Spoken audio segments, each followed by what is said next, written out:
Hi, my babies. It's Mother, and I'm back for another Mother's Moment. Today, we're going to talk about trauma bonding, what it is, the signs of trauma bonding, and how it blocks your blessings. So, I got my handy dandy notebook so I can stay on topic, and we're definitely just going to dive right in. So, my shortened version of the definition of trauma bonding is a psychological condition where the abuser and the abused form an attachment through a specific pattern of reward and punishment. Trauma bonding is a very overused term these days. I mean, we use it for anything where people are just doing the absolute most.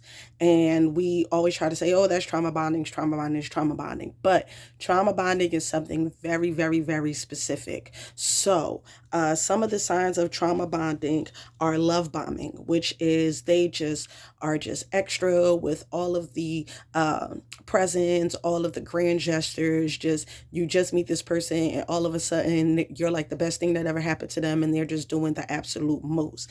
That's usually how they get you roped in into a sense of attaching to this person so that way they can go ahead and start the bullshit. Okay, because right after that comes trust and dependency.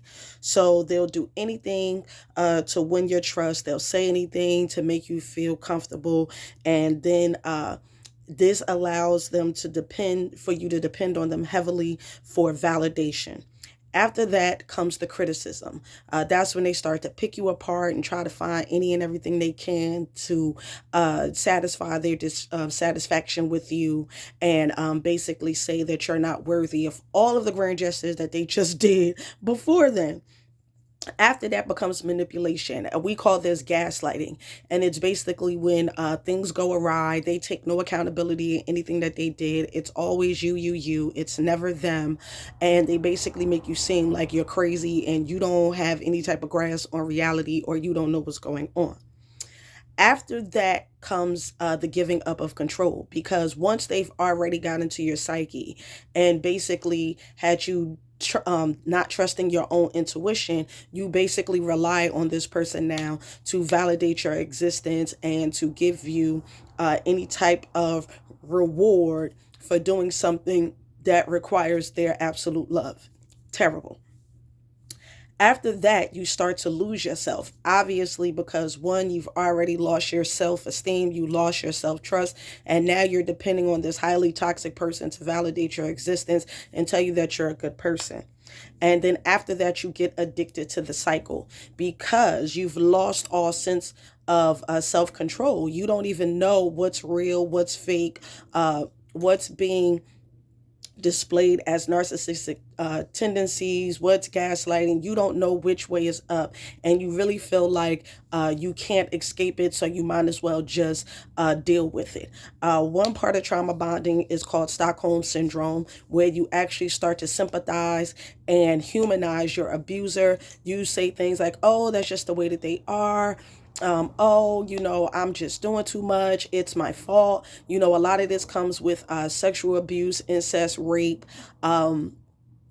and toxic relationships, domestic violence, things like that.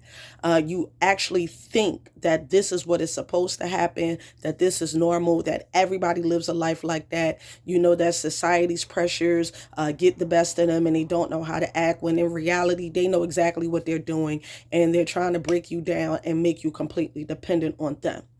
This will start to block your blessings because not only do you stop believing in yourself, you stop believing in intuition. You often get into arguments and distance yourself from people who recognize what's going on and are trying to help you.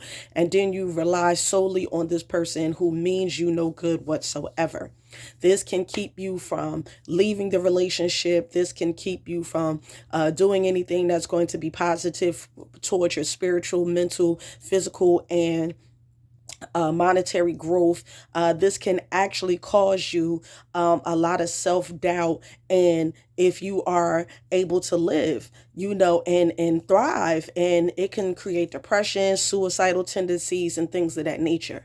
So while we do understand that there's a lot of people who have not done the self work or don't recognize that they need self work done, if you find yourself in this type of situation, and this can be more than just intimate, this can be with friends, family members, co-workers, anything of that nature, you have to remove the history, the labels, any type of emotional attachment that you feel with this person, and really sit down and take a look at the relationship or the situation that you're in to see if you were actually trauma bonding with this person, because we love to see the best in everybody, and I'm notorious for this. I love to try to see the good in everybody, but sometimes reality has to take over, and you have to realize that this person is how they are.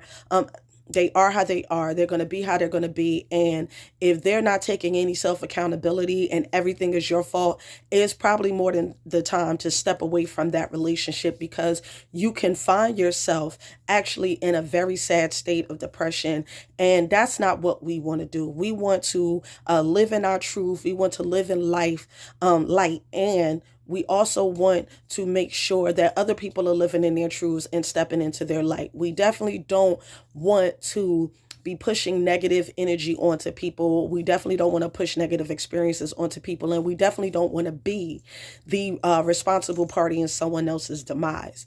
Sometimes you might have to check yourself, because you may be the abuser in a trauma bond. So I said all of that to say, at the end of the day, we want to make sure that we're bringing out the best in somebody and make sure that people are pouring that same energy into us. We definitely don't want to be around here trying to excuse any negative behavior. We're not excusing gaslighting. We're not excusing unconstructive criticism, and we're definitely not excusing the manipulative tactics.